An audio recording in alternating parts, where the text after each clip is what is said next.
अस्सलाम वालेकुम।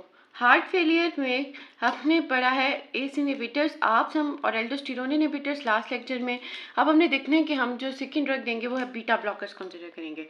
हमने ये चीज़ पढ़ी थी कि जब हार्ट फेलियर की कंडीशन में जो कंपनसेटरी मैकेनिज्म के तौर पे ये जो है सिंपैथेटिक नर्वस सिस्टम हमारी बॉडी में एक्टिवेट हो जाता है। अब सिंपैथेटिक नर्वस सिस्टम का क्या काम है? सिंपैथेटिक नर्वस सिस्टम में दो न्यूरोट्रांसमीटर्स रिलीज होती हैं, एपिनेफ्रीन एंड नॉरएपिनेफ्रीन। अब नॉरएपिनेफ्रीन जो है वो हमारी ब्लड वेसल्स पे जाके बाइंड करेगी अल्फा 1 रिसेप्टर्स पे और क्या करवाएगी? वेजो कॉन्स्ट्रिक्शन। और ये जो एपिनेफ्रीन है ये हमारे बीटा 1 रिसेप्टर पे बाइंड करती है और हार्ट रेट भी बढ़ा देती है, एवी कंडक्शन बढ़ा देती है, फोर्स ऑफ कॉन्ट्रैक्शन बढ़ा देती है और इसके अलावा प्रीलोड बढ़ा देती है। प्रीलोड का मतलब ये है कि वॉल्यूम बढ़ा देती है जिस पे हार्ट को वर्क करना होता है उसको पंप करने के लिए। और इसमें वेजो कॉन्स्ट्रिक्शन जब बढ़ेगी तो ऑफ कोर्स आफ्टर लोड भी बढ़ेगा, ठीक है। आफ्टर लोड भी इंक्रीज होगा हमारी बॉडी के अंदर जो है, क्योंकि वेजो कॉन्स्ट्रिक्टरी इफेक्ट की वजह से, ठीक है। अब आफ्टर लोड क्या होता है कि हमारी जो ब्लड वेसल्स हैं ना इनके अंदर नेचुरली स्फिंक्टर्स प्रेजेंट होते हैं, ठीक है। जो जितनी ज़्यादा रेजिस्टेंस होती है ना उतना ज़्यादा हार्ट को उनके अगेंस्ट उतना ज़्यादा वर्क करना पड़ता है, फोर्सफुली पंप करना पड़ता है, ठीक है। तो वेसोकॉन्स्ट्रिक्टिव इफेक्ट की वजह से आफ्टर लोड का इफेक्ट भी बढ़ेगा, प्री लोड भी बढ़ेगा, हार्ट के ऊपर वर्कलोड बढ़ेगा। कभी कभी इतना ज़्यादा क्रोनिकली एक्टिवेट हो जाता है ना सिंपैथेटिक नर्वस सिस्टम कि हमें कि कार्डिक आउटपुट बहुत कम हो जाता है हार्ट का, ठीक है। अब हमने इस तरह करना होता है कि हमने सिंपैथेटिक नर्वस सिस्टम का जो स्ट्रॉम है इसको रोकना है। हमने हार्ट फेलियर के पेशेंट की मैनेजमेंट ऐसे करनी है कि हमने इसके जो कार्डिक आउटपुट है ना इसको बढ़ाना है, इसकी कॉन्ट्रैक्शन जो है उसको ज़्यादा रखते हुए हमने कार्डिक आउटपुट को बढ़ाना है, हमारा मेन गोल ये होता है। तो हम बीटा ब्लॉकर देते हैं। बीटा ब्लॉकर क्या करते हैं? बीटा ब्लॉकर इस तरह करते हैं कि इस बीटा 1 रिसेप्टर पे जाके बाइंड करेंगे, जो सिंपैथेटिक नर्वस सिस्टम में इधर एपिनेफ्रीन बाइंड करती है ना बीटा 1 रिसेप्टर पे जो हार्ट में हमारे प्रेजेंट है, इसको कर देगा ब्लॉक। हार्ट रेट जो है वो थोड़ा कम हो जाएगा, एवी कंडक्शन जो है वो कम हो जाएगी, प्रीलोड कम हो जाएगा, ब्लड वॉल्यूम कम हो जाएगा, वर्कलोड कम हो जाएगा, कार्डिक आउटपुट बढ़ेगा, ठीक है। साथ में जो नॉरएपिनेफ्रीन जो अल्फा 1 रिसेप्टर पे बाइंड किया था इधर भी इसका इफेक्ट है बीटा ब्लॉकर्स का। और बीटा ब्लॉकर्स वेजो कॉन्स्ट्रिक्शन की जगह वेजो डायलेटरी इफेक्ट करेंगे, वेजो कॉन्स्ट्रिक्शन कम हो जाएगी और आफ्टर लोड जो है वो भी कम हो जाएगा। कुल मिला के वर्क लोड जो है ना वो कम होगा और कार्डिक आउटपुट जो है वो इंक्रीज करेगा, ठीक है। अब दूसरी बात, हार्ट फेलियर में हार्ट जो है ना वो इतने फोर्सफुली पंप कर रहा होता है, एक तो कार्डिक आउटपुट कम होता है, दूसरी बात ये है ना कि सिंपैथेटिक नर्वस सिस्टम जब बहुत ज़्यादा क्रोनिक एक्टिवेशन होती है तो हार्ट जो पे वर्क लोड इतना बढ़ जाता है कि इसकी जो मसल्स हैं ना कार्डिक मसल्स की रिमॉडलिंग आ जाती है, मतलब वो चेंज हो जाता है इसका स्ट्रक्चर, हाइपरट्रॉफी हो जाती है, ठीक है। अब जो है ये जो है ना इसकी वजह से दूसरा फैक्ट ये है कि इससे हार्ट में रिमॉडलिंग भी नहीं होगी, हाइपरट्रॉफी भी नहीं आएगी, ठीक है। और कार्डिक के जो सेल की डेथ है ना मतलब MI वो भी कम होगा, रोकेगा, उसको कंट्रोल करेगा। अब तीसरी बात ये है कि हम इसको देते हैं heart failure with reduce ejection fraction के पेशेंट्स में। Heart failure with reduce ejection fraction को मैं दोबारा रिपीट करती हूँ। हमारा हार्ट जो है जब यहाँ से वीनस रिटर्न आ रहा हो तो हमारा हार्ट जो है ना जब एट द एंड ऑफ मतलब डायस्ली रिलैक्स होने के बाद जितना ब्लड इसके अंदर फिल होता है उसको पंप करना पड़ता है, ठीक है। अब ना हार्ट में ना कभी जितना ज़्यादा ब्लड जो है जितना ज़्यादा जो ब्लड जो फिल होता है ना इसमें हार्ट उतना फोर्सफुली पंप करता है। बट हमारा जो हार्ट है ना कभी कभी जो है हार्ट फेलियर की कंडीशन के अंदर सिस्टोलिक फेलियर भी कहते हैं, heart failure reduce ejection fraction को, इतना ज़्यादा फाइबर्स इलोंगेट हो जाते हैं ना हार्ट मसल्स की कि फाइबर्स क्या हो जाते हैं? इलोंगेट हो जाते हैं। तो हमारी हार्ट की जो कॉन्ट्रैक्शन है ना वो क्या हो जाती है? वीकली कॉन्ट्रैक्ट करेगा, ठीक है।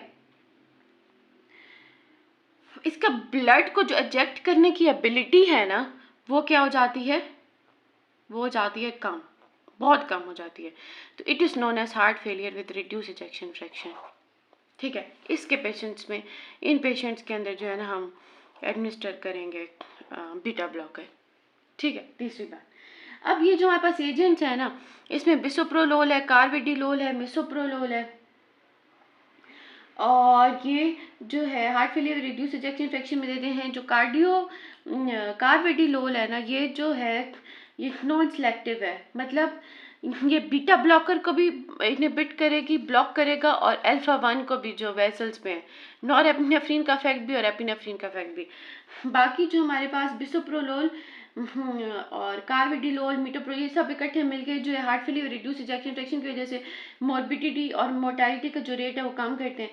और दूसरी बात जो बहुत इंपॉर्टेंट चीज़ है वो ये है कि टाइट्रेशन रखनी होती है हमें डोज में।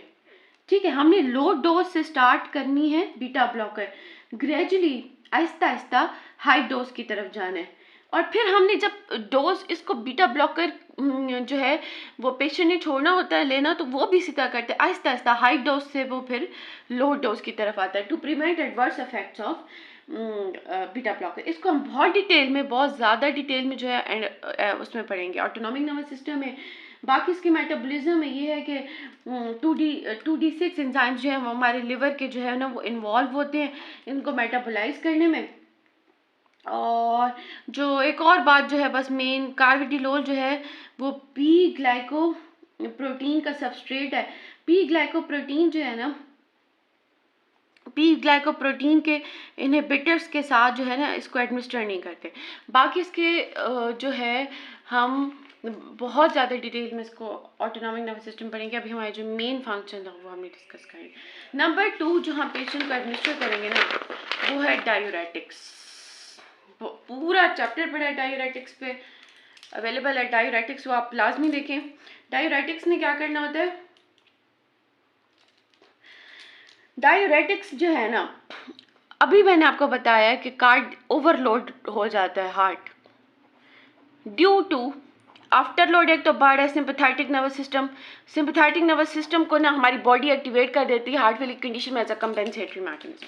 अच्छा जी, आफ्टर लोड बढ़ रहा है, आफ्टर लोड बढ़ रहा है, हमारी जो ब्लड वेसल्स है ना वो कॉन्स्ट्रिक्ट हो जाती हैं सिंपैथेटिक नर्वस सिस्टम में, दोबारा रिपीट कर रही हूँ, कॉन्स्ट्रिक्ट हो जाती हैं, तो ना ये ज़्यादा रेजिस्टेंस हार्ट को शो करती हैं। सिंपैथेटिक नर्वस सिस्टम में जो नॉरएपिनेफ्रिन रिलीज होता है वो उनको क्या कर देता है, हार्ट हमारी को कॉन्स्ट्रिक्ट कर देता है वेसल्स को, तो ज़्यादा रेजिस्टेंस शो करती हैं, तो हार्ट को ज़्यादा फोर्सफुली ब्लड पंप करना होता है। इसका मतलब ये है कि आफ्टर लोड बढ़ जाता है। दूसरी बात ये है कि वीनस रिटर्न बढ़ जाता है हार्ट पे, प्री लोड बढ़ जाता है, हार्ट का जो वो ब्लड का वॉल्यूम बढ़ जाता है, जो मतलब ब्लड को ना पंप करना होता है, ठीक है, बॉडी की नीड्स को फुलफिल करने के लिए। ओवरऑल वर्कलोड बढ़ जाता है, ओवरलोड बढ़ जाता है, तो ब्लड का वॉल्यूम बढ़ जाता है, एक्स्ट्रा सेलुलर फ्लूइड बढ़ जाता है, एडीमा होने लग जाता है बॉडी के अंदर, पेरिफ्री एडीमा होता है, पल्मनरी एडीमा होने लग जाता है। हमने ना ब्लड का वॉल्यूम कम करना होता है हार्ट फेलियर में, यस, ब्लड का वॉल्यूम हमने करना होता है कम, ताकि हार्ट की जो कार्डिक आउटपुट हो वो बढ़े, ताकि हार्ट के ऊपर जो लोड है ना वो कम हो। ठीक है, उसके लिए हम डायूरेटिक्स देते हैं। थायराइड डायूरेटिक्स जो है, थायराइड डायूरेटिक्स में हमने हाइड्रोक्लोरथायजाइड पढ़ा, और इसके अलावा इंडापामाइड, मिटोलाजोन, हाइड्रोक्लोरथायजाइड, क्लोरथैलिडोन, लेकिन ज़्यादातर हम लूप डायूरेटिक्स देते हैं। लूप डायूरेटिक्स जो है सबसे ज़्यादा जो है ना हम लूप डायूरेटिक्स देंगे, फ्यूरोसिमाइड, ब्यूमिटानाइड, ये ठीक है। लूप डायूरेटिक्स सबसे ज़्यादा कॉमनली यूज होते हैं। अब जिनको मतलब क्रोनिक थेरेपी पे रखना पड़े इन पेशेंट्स को, जो जिनको बहुत ज़्यादा डायूरेसिस कराना होता है, और उनको साथ में कभी कभी इससे होता है, जो हार्ट फेलियर का पेशेंट होता है ना उसके साथ में रीनल डिसफंक्शन भी हो जाता है, उसकी किडनीज भी सही से काम नहीं कर रही होती, किडनीज को ब्लड सप्लाई नहीं मिल रही होती, तब हमारे पास लूप डायूरेटिक आता है। लूप डायूरेटिक्स जो है ना डायूरेटिक की क्लास में सबसे बेस्ट डायूरेटिक है, जो कि रीनल इनसफिशिएंसी में भी इफेक्टिव होता है। ठीक है, वो क्यों इफेक्टिव होता है वो मैंने डायूरेटिक्स में बताया। वो इसलिए इफेक्टिव हो, डायूरेटिक्स के चैप्टर में बहुत ज़्यादा एक्सप्लेन किया है। डायूरेटिक्स, लूप डायूरेटिक इसलिए इफेक्टिव होता है क्योंकि वो असेंडिंग लूप ऑफ हेनले पे जाके एक्ट करता है और वहाँ से ना मैक्सिमम एब्जॉर्प्शन हो रही होती है सोडियम की, वाटर की, और हमारा ब्लड वॉल्यूम बढ़ाने में बड़ा अहम किरदार होता है। तो वहाँ पे असेंडिंग लूप ऑफ हेनले में जाके वो ट्रांसपोर्टर्स को लूप डायूरेटिक ब्लॉक कर देता है ताकि एब्जॉर्प्शन ही ना हो, स्लूट एब्जॉर्ब ना हो और फिर वाटर की रीअब्जॉर्प्शन ना हो, ठीक है, ब्लड वॉल्यूम जो है कम हो जाए, ठीक है।